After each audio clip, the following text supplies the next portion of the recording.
Buen día a los compañeros de las 12 horas.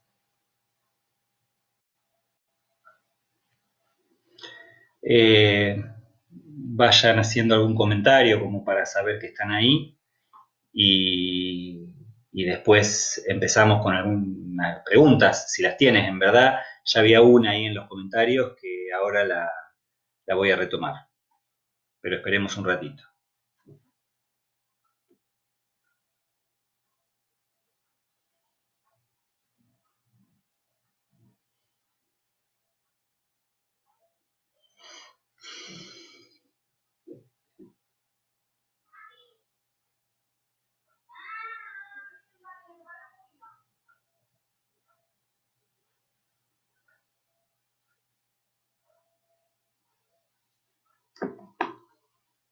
Esperamos un momentito más, ¿saben?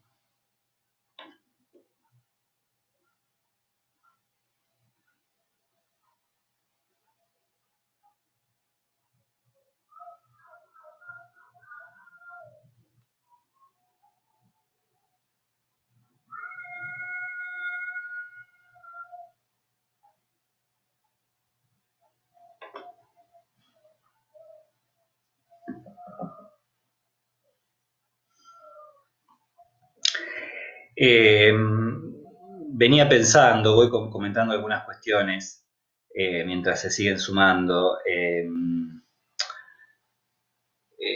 Probablemente hoy usamos esta modalidad, vieron que esto continúa siendo un ensayo de todos modos. Hoy apliqué esta modalidad de entrar a las 10, entrar a las 12, pero probablemente a partir de la próxima clase, o sea, el jueves que viene, lo más probable es que haga una transmisión y una conexión para las dos comisiones alrededor de las 11 horas. Es un horario más o menos intermedio. Los compañeros de las 10 tendrán que sumarse una hora después y ustedes de las 12 una hora antes. Con lo cual yo les voy a preguntar dos cuestiones. En verdad la primera, que tendría que haber empezado por ahí, es que si pudieron ver la primera transmisión de hoy a la mañana, en donde está la exposición sobre el texto de Caparrós. Vayan comentándome ahí al costado si pudieron verla. Y la segunda pregunta es, bueno, ¿qué les parece esto de las 11 horas? Me parece que va a ser más práctico y más enriquecedor. De todas maneras, siempre teniendo presente esto de que además después queda la transmisión durante 24 horas para que las puedan ver en otro momento, ¿no? Y si hay alguna pregunta que a lo mejor ahí quedó muy pendiente y nadie la hizo y bueno, ustedes no pudieron sumarse y tienen esa pregunta, la hacen por escrito, y la vemos. Pero díganme eso, primero si pudieron verlo y segundo, ¿qué piensan de hacer de esta manera la semana que viene? En la comisión anterior hubo quórum, o sea que según ellos podríamos hacerlo así. Claro, a las 11 serían las dos cosas. Yo hoy lo que hice fue hacer primero un video, corté, ¿no? Que es el que tenían que ver, y después hice otro para las preguntas, que es lo que replico ahora, ¿no? Vuelvo a conectarme para atender a sus preguntas. La próxima vez lo que haríamos es hacer una transmisión con todo. Primero desarrollo el texto, e inmediatamente después, o incluso mientras tanto, siempre que encontremos así algún modo de ordenarnos, también vamos viendo las preguntas. Claro, algunos tienen otra clase, pero también, por ejemplo, a las 10 había algunos que decían que llegaban un poco más tarde porque tenían otra clase antes. Vieron que es medio un tema con los horarios. A mí, en todo caso, lo que me deja tranquilo es esto de que el video después permanece durante un día. O sea que después lo pueden ver, llegado el caso. Pueden ver tanto el desarrollo como las preguntas que se fueron haciendo.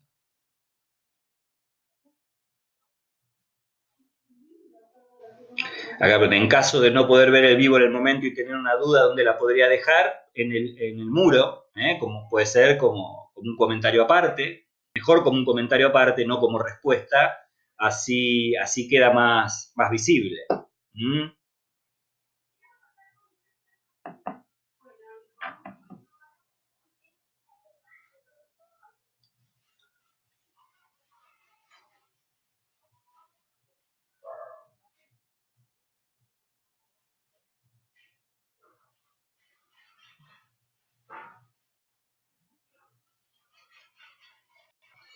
Me parece práctico. Para mí, sin duda, es más práctico. Pero incluso, porque yo en un primer momento pensaba, si, ¿cómo voy a hacer una sola transmisión?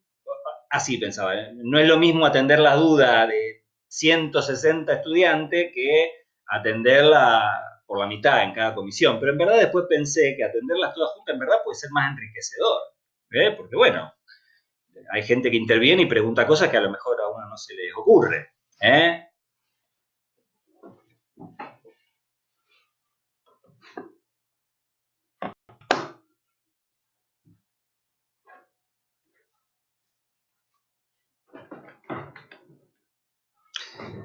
Necesito que me aguarden un momentito, por favor.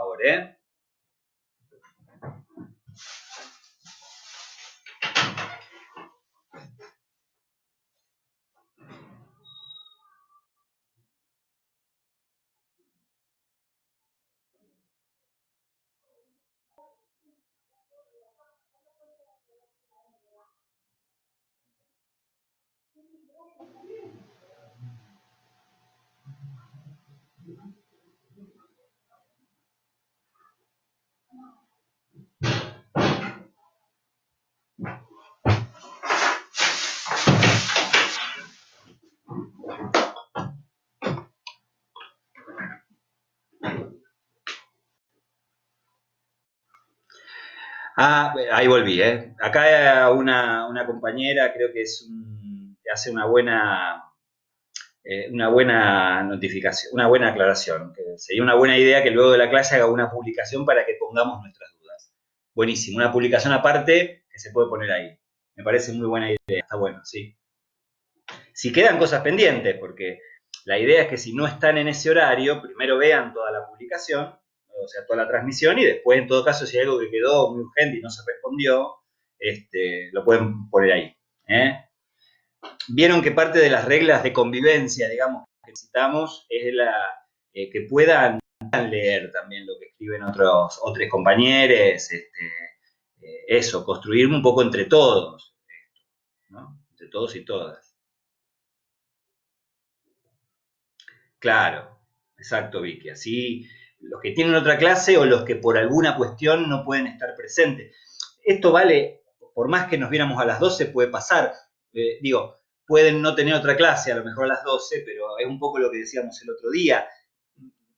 Por más que el ordenamiento del tiempo sea distinto en la cuarentena, lo cierto es que hay otras cuestiones a las que atender. Eso es así, hay problemas que surgen, hay gente que continúa trabajando, etcétera, etcétera.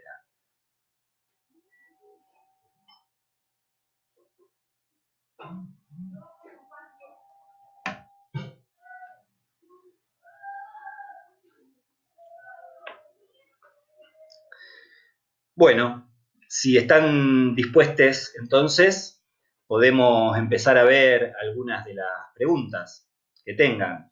Antes, compañero, a ver, porque ahora no las estoy viendo, pero había dejado una consulta muy interesante.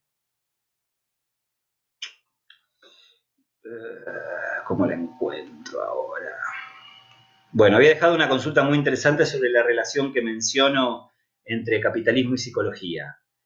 Eh, la estaba buscando porque me parecía interesante incluso la manera en que estaba formulada. O sea, no solo era muy interesante la pregunta, realmente, sino además la manera en que estaba formulada.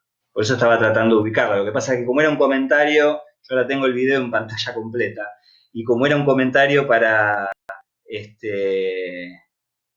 sé lo que hice.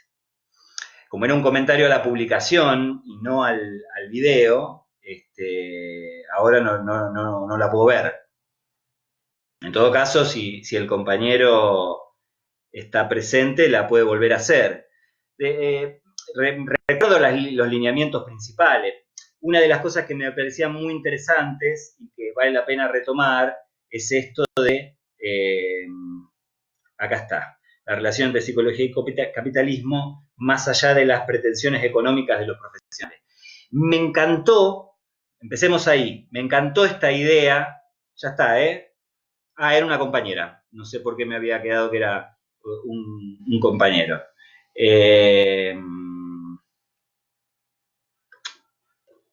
El problema no sería la conexión, profesor. No entiendo, Valentina. A ver, espera, volvamos. Ténganme paciencia, yo soy muy lerdo para estas cosas. Primero que me parecía muy interesante esto, de retomar algo que en verdad es algo que se suele perder de vista, ¿no? Pero que es importante tenerlo en cuenta a la hora de hablar de historia de la psicología, que es la cuestión del trabajo profesional, ¿no?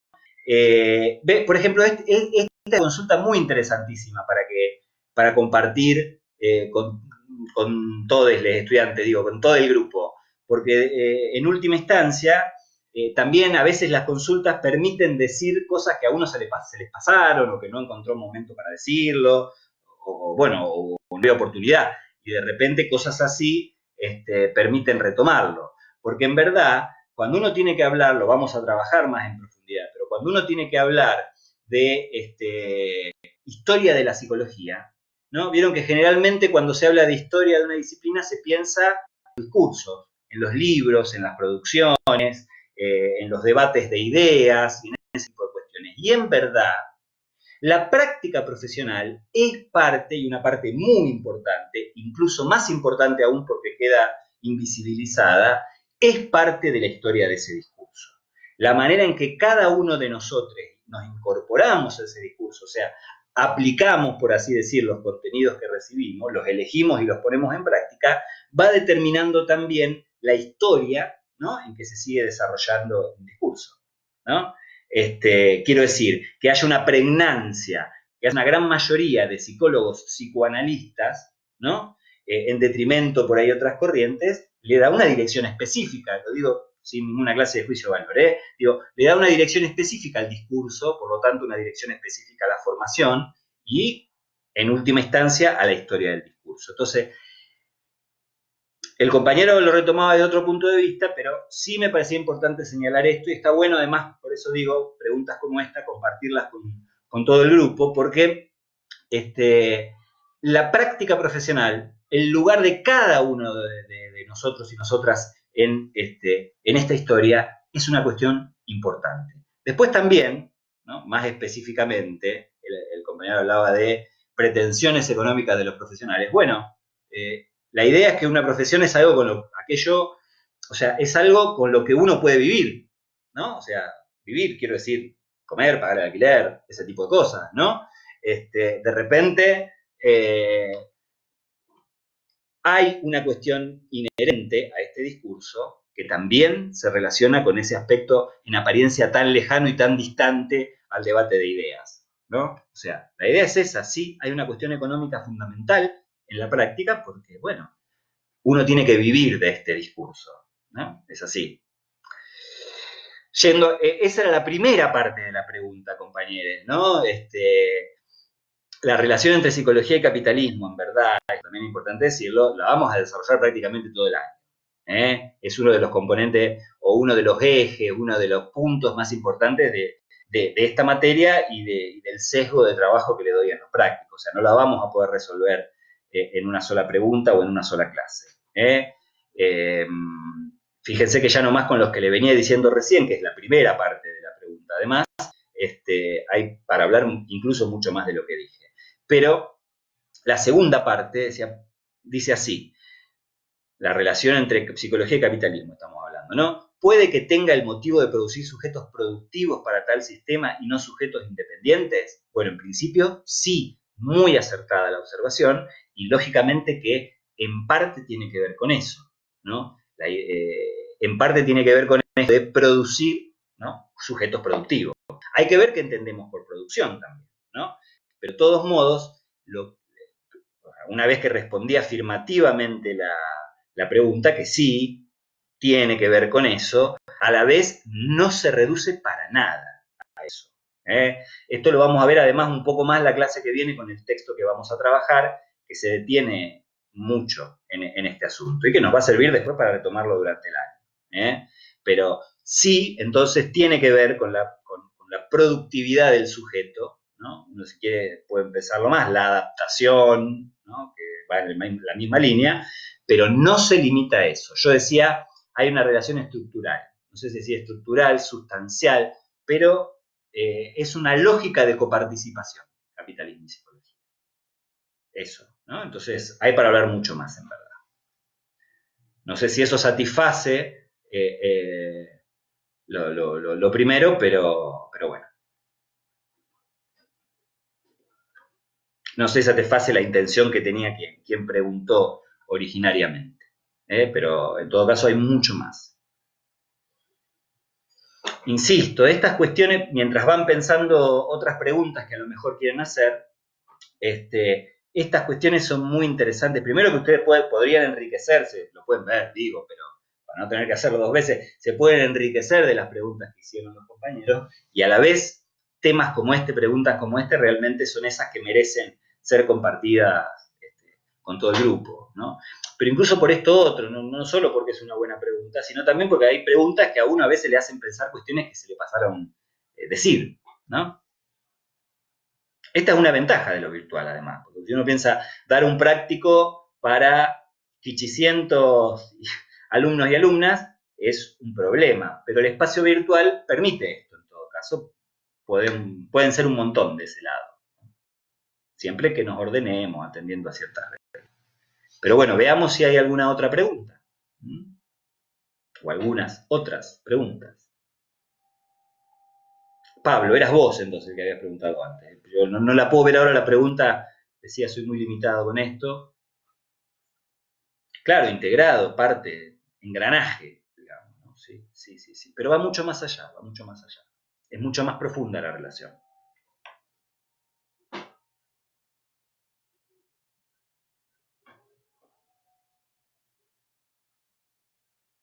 Voy leyendo por si surgen algunas otras preguntas, esperamos eso. Esta instancia ya no es tanto de desarrollo, sino justamente de intercambio. ¿Qué trajo como consecuencia la teoría de Kuhn? Hoy estamos con las preguntas profundas. Pero no entiendo. Bueno, dice respondiendo a Valentina, no entiendo. Bueno, porque a lo mejor retoma. La teoría de Kuhn trajo muchas consecuencias, muchísimas. Si nosotros nos tenemos, en verdad, si nos limitamos a lo que trabaja Caparrós en el texto, en realidad lo que ahí él está tratando de señalar es cómo se ha recurrido a la teoría de Kuhn y a esta idea del paradigma y la crisis para legitimarse, para que ciertos discursos al interior de la psicología se legitimen frente a otros discursos también al interior de la psicología. Concretamente, lo que toma el autor, el cognitivismo en relación al conductismo, ¿no? Se ampararon en toda la teoría de Kuhn y en realidad lo que señala Caparrós es que en verdad eso está mal, ¿no? Que no se puede aplicar o queda muy limitada la cuestión si se remite solamente a la teoría de Kuhn, ¿no? Da tres razones muy concretas, la que mejor puedo decir es esta, la que me parece más importante es esta idea de que, a ver, esperen, tengo el texto acá, en verdad para poder aplicar el teorema, la teoría de Kuhn, ¿no? Pensar la crisis en ese sistema implica que antes de la crisis hay como todo un periodo de estabilidad, ¿no? de unificación del paradigma que en la psicología no se observa, ¿no? Precisamente lo que dice Caparrós es que la crisis y la conciencia de la crisis, que no son necesariamente lo mismo, es un estado permanente. Entonces ya por esa sola razón lo no se podría aplicar. Otra compañera, Rocío, pregunta, ¿podría profundizar los términos psicología teórica y la psicología aplicada? Es una cuestión en sí sencilla, tiene que ver con la exploración teórica, como si uno dijera una investigación, por ejemplo, sobre en qué consiste la memoria, ¿no? Tratar de definir la memoria desde bueno, es una función psicológica, o sea que siempre que se la intente definir va a ser una investigación psicológica, pero tratar de ver en qué es una investigación teórica. Y la cuestión aplicada tiene que ver con los usos, por ejemplo, investigaciones que estoy haciendo una cosa muy banal, pero como para entender. La cuestión aplicada tiene que ver, bueno, cómo optimizar el aprendizaje mediante la vida virtual, por ejemplo. Es una aplicación práctica de la psicología, ¿no? Entonces, la psicología teórica tiene que ver con desarrollar contenido teórico y la psicología aplicada tiene que ver con desarrollar contenidos prácticos que se puedan aplicar, digamos. Lo que señala de algún modo Caparrós es que, y no solamente él, pero está en el texto, es esta idea de que la psicología teórica es la que más pie dio a toda la influencia metafísica y psicológica, porque en verdad, y filosófica, que para la crítica positivista era más o menos lo mismo, ¿no? En ese sentido de que, bueno, si uno se pone a teorizar, puede decir cualquier cosa. Eso sería más o menos el sentido. No sé si después vayan comentándome también si satisface un poco la respuesta.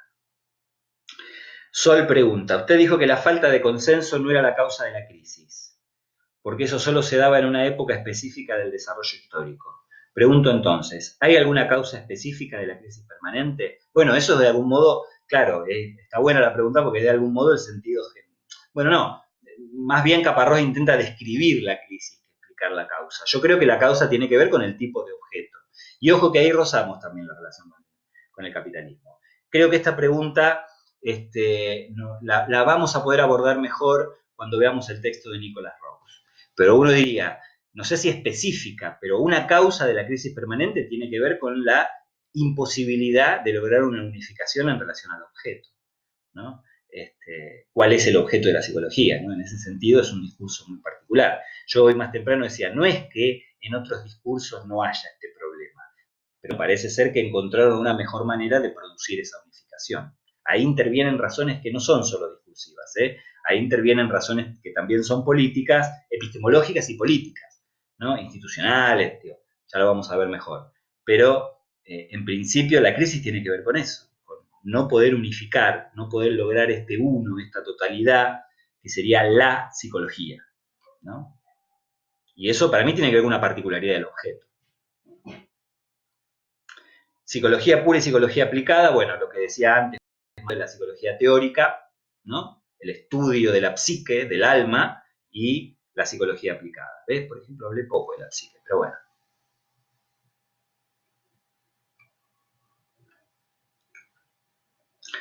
En una parte del texto dice que Vygotsky atribuye a la psicología aplicada un gran papel en la resolución positiva de la crisis. No entendí bien a qué se refiere. Bueno, habría que preguntarle a Vygotsky.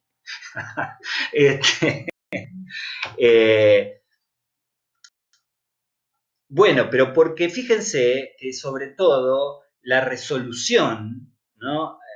Al problema de la cientificidad, o sea, la salida de la crisis, en principio, una está dada por el hecho de encontrar un nexo con la ciencia en sentido estricto, ¿no? Con el cientificismo, con la ciencia, el modelo de las ciencias experimentales, ¿no? Justamente, en donde el criterio de verdad está dado en la experimentación, en el método, pero sobre todo en la observación. Y fíjense que una de las salidas, ¿no?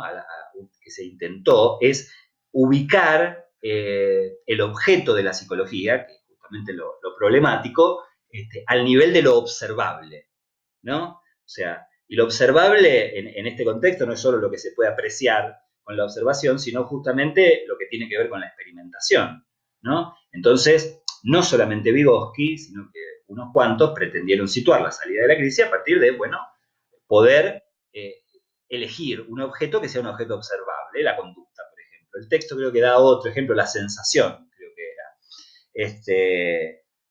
Bueno, pero es un problema también, ¿no? Porque, bueno, no se puede reducir fácilmente lo que se pone en juego ahí. Las sensaciones son observables, pero uno podría decir, está bien, en el sentido de la respuesta, digamos, pero es un problema más complejo.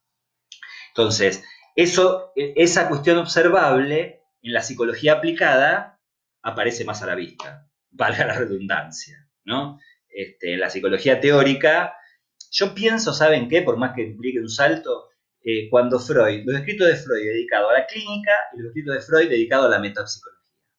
Vieron que Freud, que ustedes ya tienen que estar más o menos leyendo algunas cuestiones de esas, cuando se mete en la metapsicología, en la pulsión, por ejemplo, que lo vamos a tomar más adelante, cuando se meten todos esos procesos psíquicos, Freud se excusa todo el tiempo. Ustedes discúlpenme, acá me meto en es pura especulación, habla de la bruja metapsicología, dice que no van a poder saber si esto es así o no. Entonces, Freud, que está formado en el espíritu científico, ¿no? Obviamente en la clínica, que era lo experimentado, aparecía los observables de manera más clara. La metapsicología era pura teoría, ¿no? Podríamos decir en este contexto, era psicología teórica. La pulsión, ¿qué es la pulsión? Bueno, todo eso es, no me sale la palabra, digo metafísica, pero es toda eso, construcción teórica, en principio sin ningún referente observable. O el referente observable es supuesto. No sé si se entendió esta distinción, pero me parece que está bueno esto, encontrar en Freud esa traza, esa división entre la clínica y la metapsicología. La metapsicología sería teórica y la clínica sería aplicada. Siempre es un riesgo equiparar psicología y psicoanálisis, por eso pongo tantos reparos. Bueno, Anabel no puede hacer... No, bueno. Se entendió, me dice Rocío. Pablo, esa falta de integración en el campo psicología puede que sea por el mismo objeto de estudio, la psique. Claro, ¿qué es la psique?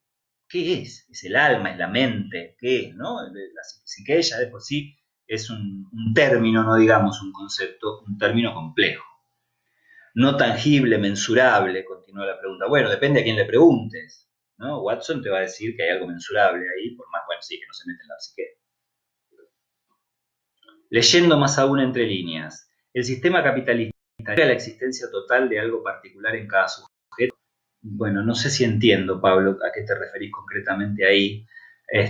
Cómo sería la existencia total de algo particular en cada sujeto, pero bueno, no sé muy bien dónde tomarla, pero no perdamos de vista que en verdad individualiza también la lógica capitalista, requiere de la lógica individual, entonces sí hay cuestiones particulares.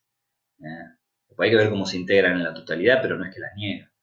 Igual no entiendo bien la pregunta. Acá sigue Pablo. Qué rapidez. No hablo necesariamente de algo metafísico, sino de la dignidad del individuo y que tiene el derecho a vivir verdaderamente libre, no solo física, sino también mentalmente. Bueno, esto nos llevaría a una discusión muy clara, pero de todas maneras, no es que lo niega, hay que ver qué se concibe con eso también, ¿no? O sea, cómo se lo piensa, qué se define por libertad, así como qué se define por psique, qué se define por libertad, qué se define por dignidad, etcétera, etcétera, etcétera. Pero bueno, es una discusión en verdad más amplia. Hay muchos autores mencionados en el texto. Debemos tener en cuenta la postura de cada uno o bien seguimos la línea histórica que detalla Caparrós. Ambas cuestiones son importantes, están interrelacionadas.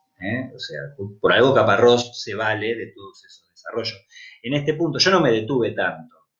Si ustedes vieron el desarrollo de esto, la diferencia entre la transmisión de contenido y la construcción de la lectura. Transmitir lo que dice cada autor me parece que lo ubica en el texto y en todo caso ahí se detiene la muy buena guía de estudio que desarrolló Juan Ignacio. Ahí van a poder verlo eso. Después retomamos este punto.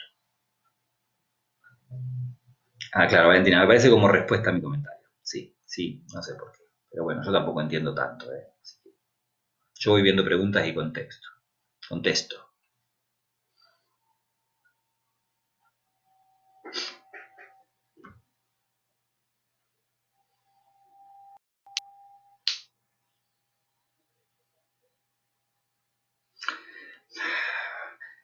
Julia pregunta, no entendí cuando hablabas de la crisis de la psicología con respecto al capitalismo. ¿Cómo se puede pensar actualmente? De 1000 maneras.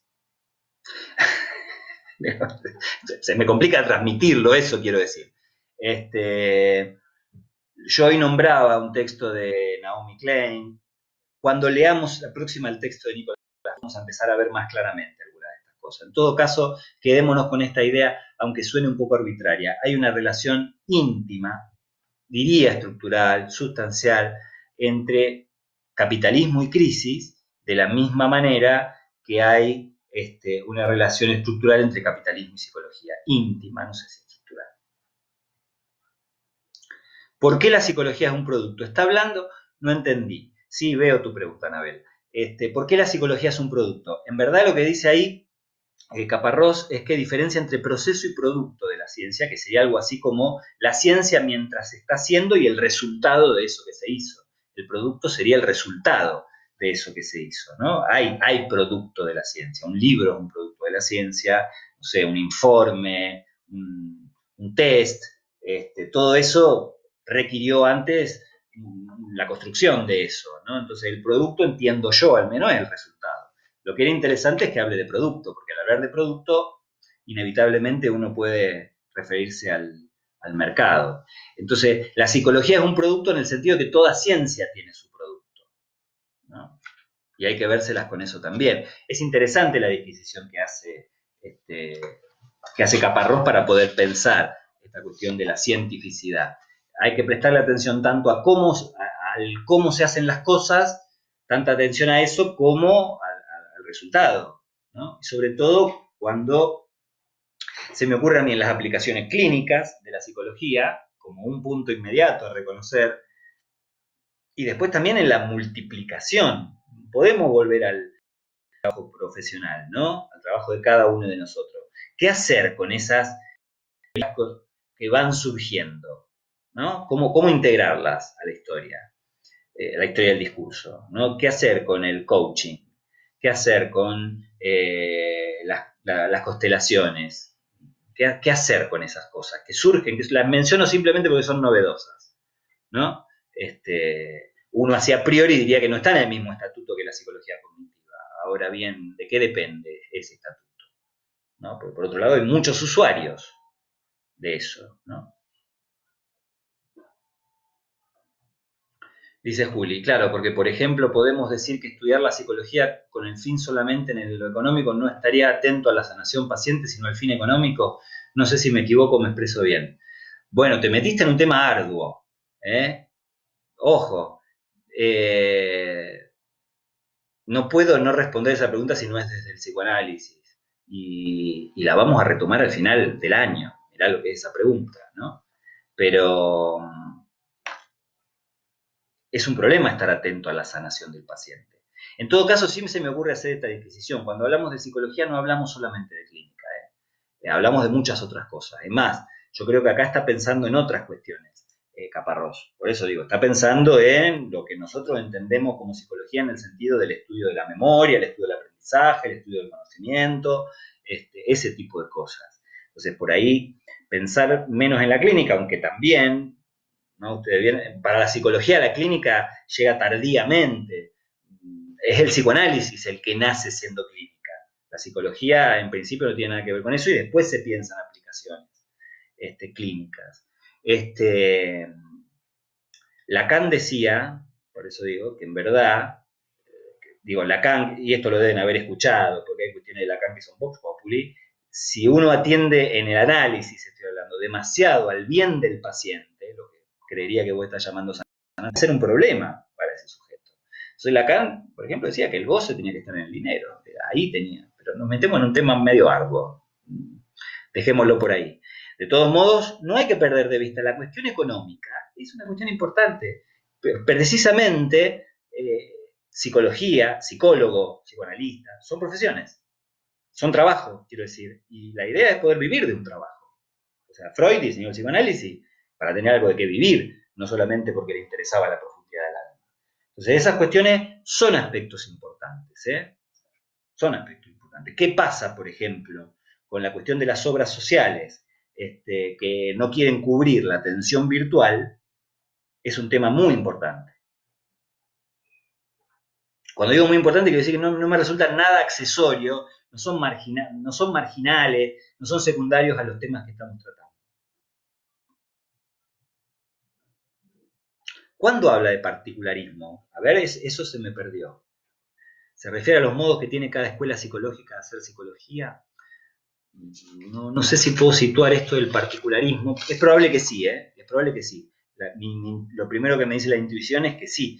el particularismo ese se refiere a la provincia, digamos, a cada provincia del territorio de la psicología. Sí, pero no recorté la palabra particularismo. Vieron, cada uno lee, cada uno establece una relación con el texto y recorta algunas cosas y deja pasar otras.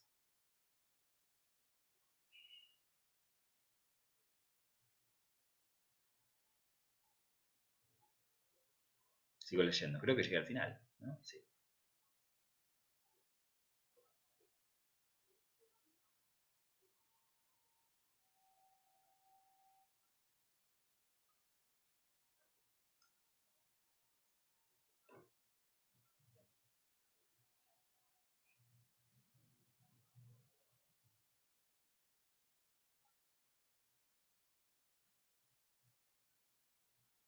El texto para la próxima clase lo decimos al final. Una vez que veo que ya no hay tantas preguntas, al menos, pero hemos por si a lo mejor hay alguna más. A ver, claro, Juli. Claro, en casos como esta pandemia uno debería despegarse de lo económico y atender a sus pacientes por vocación. Ojo, ojo, complicado eso. No es un sacerdocio la clínica, es un trabajo. Es un tema complejo. A ver, es un tema interesantísimo para debatir y para charlar, complejo para trabajar de esta manera, en verdad, donde lo que se dificulta es el diálogo. Pero ojo, no creo que tenga que ver con una vocación. Esto es un trabajo, justamente, no es un sacerdocio, ni somos la Madre Teresa de Calcuta. Hay que cuidarse mucho de esas cosas, insisto, no por una cuestión moral, no porque uno le pueda parecer bien o mal, es la advertencia que hizo Freud también, ¿no? Y lo que decía Lacan es decir que uno tiene eh, que encontrar su voz en el dinero. Es un tema para trabajar a fin de año, en verdad. Pero el tema es cómo puede incidir en lo inconsciente. Lo que uno hace tiene efectos en el otro que no, o sea, que escapan a las determinaciones conscientes, ¿no?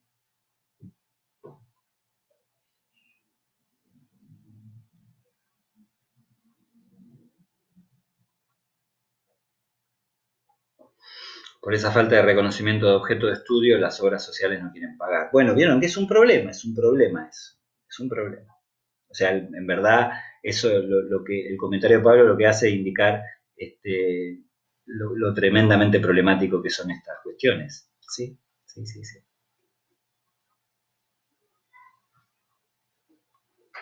Las obras sociales tienen problemas con el trabajo, o sea, hay otros problemas, quiero decir. Pero bueno, eso lo dejamos. Luego de hablar de Kuhn y su teoría basada en paradigmas, tomando como ejemplo el cognitivismo como paradigmático. Particularismo, hablo del particularismo, fraccionamiento, discontinuidad, dispersión, son características a menudo reconocidas. Claro, sí, entonces sí, era lo que decía, y lo que vos señalabas en la pregunta misma, ese particularismo tiene que ir tomando en cuenta únicamente lo propio. Por lo menos lo entendí yo también así. Cuando subrayo esto que yo lo entendí así, es también la dificultad de construir una lectura, ¿no? En todo caso hay lecturas hegemónicas, pero bueno, después está la divergencia, no podemos leer todo lo mismo ni creer que hay un solo sentido de lo que estamos leyendo, ¿no? Que es más o menos también lo que señala Caparrós cuando habla de crisis. No quieren pagarles porque no se asegura la privacidad o algo así, puede ser, sí. No estoy demasiado al tanto de todas las razones, pero también tiene que ver con, eh, bueno, con toda una serie de dificultades o de problemáticas que hacen a este trabajo.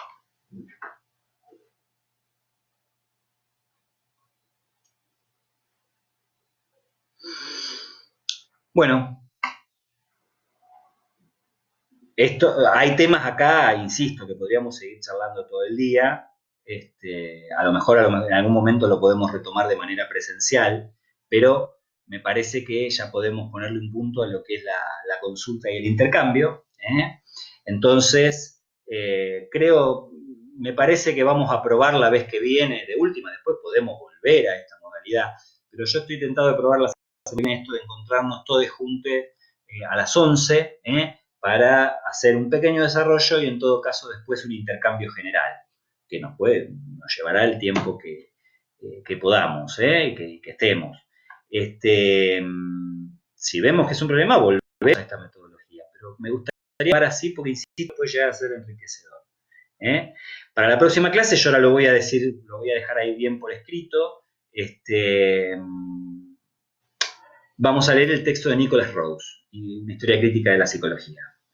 Ahora por escrito, en un comentario posterior, lo que hago es dejar la ley recomendada la lectura de ese texto y le voy a pedir a Juan Ignacio, si está por ahí, que suba la guía que había diseñado. Así ustedes tienen ese elemento también para volver cuando lo deseen a la lectura del texto. A ver, la salud mental está desvalorizada y los quiebres económicos influyen también. Sí, sí, totalmente. Hay que ver también, totalmente, coincido, pero también hay que ver qué se entiende por salud mental. Hablábamos antes, ¿no? Productividad, ¿qué se entiende por salud mental? Puede hablar de cómo se considera la psicología de manera integral a raíz de la ley de salud mental. Poder hablar podría, Julia, pero estaríamos todo el día. Es un tema muy complejo el de la ley de salud mental.